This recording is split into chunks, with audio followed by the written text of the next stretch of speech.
Hey guys, it's Mr. Mini Painter, and today I'm painting Bombur of the Thorin and Company's painting tutorials from the Hobbit movies. And it's time to paint this little big guy. I started by priming him in a black color. I also added some modeling sand and gave it a base color in any tone you want. I think I used dried bark for this one, but it's up to you to make it fit into your armies. So I'm starting off with the face.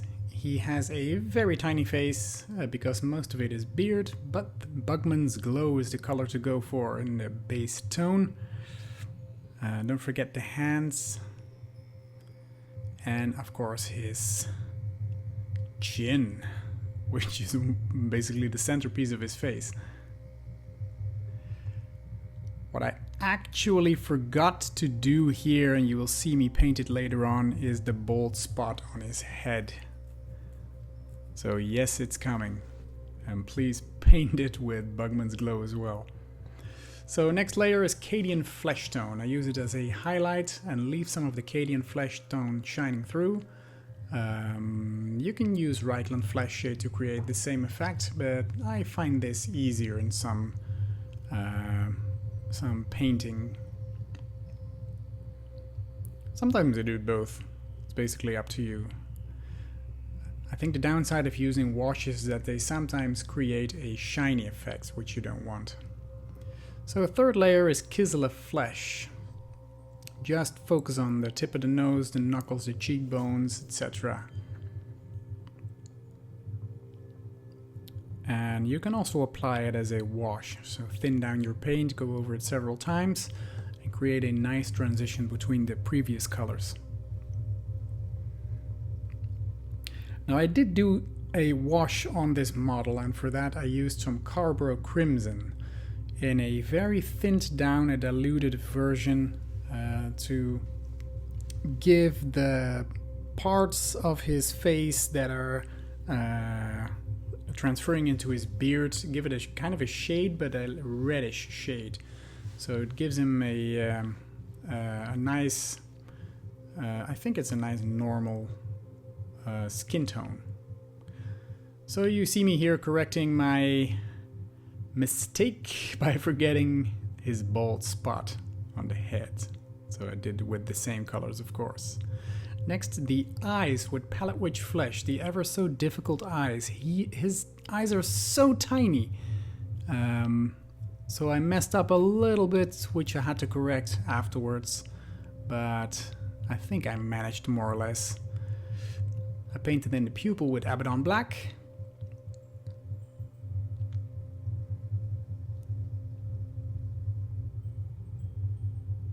He is so very tiny.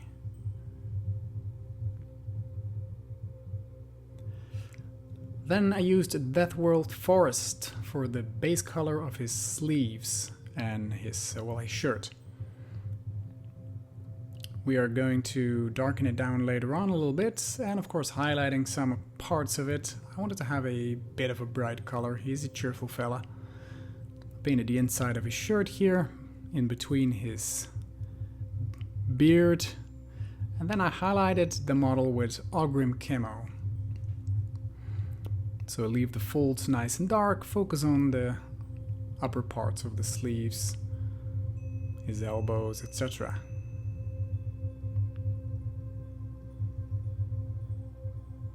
Add some detail here and there.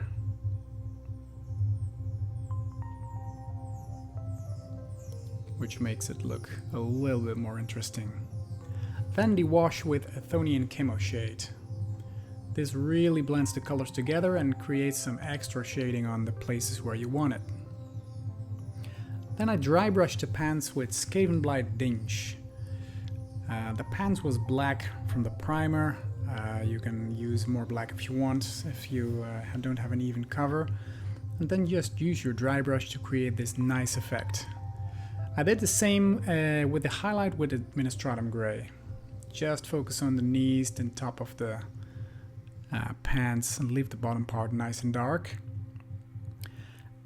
I took a regular brush, a detail brush afterwards, and created some fine lining on the creases of his pants to make it a little bit more interesting, and create some sharp folds. Next up is Rhinox hide for the majority of this model, which is his coat.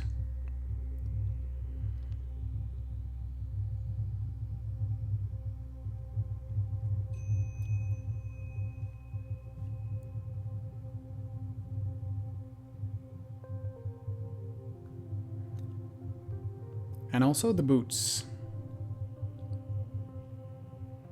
I then highlighted everything with Gorthor brown. Create some nice lines here and there. Do the same with the boots.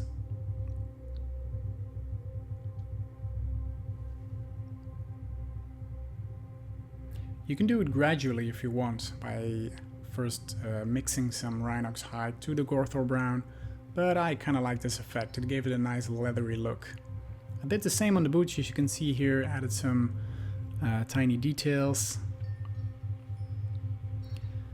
And we're going to continue on the pouch on his side with Steel Legion drab. There's a strap around his shoulder and a pouch on his side. Give it a nice base tone.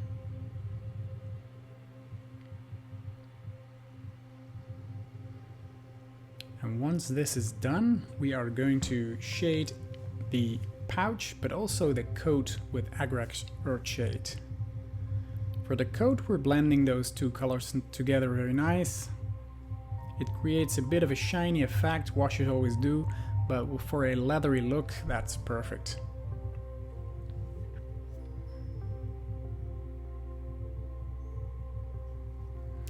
Then I think it's a spoon, right, he's holding? I used Castellax bronze.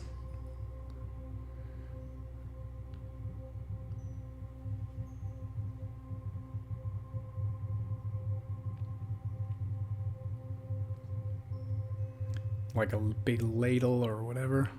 Then I used some lead belcher on the cleaver he's holding.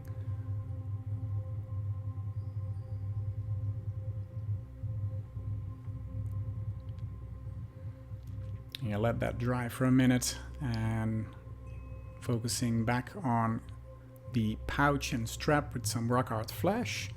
And I created some nice tiny details on the strap and also around the pouch. Did some edge highlighting so you define it a little bit more. Then some Skavenblight dinge on the gloves he's wearing. I painted that and washed it afterwards with some Nuln Oil.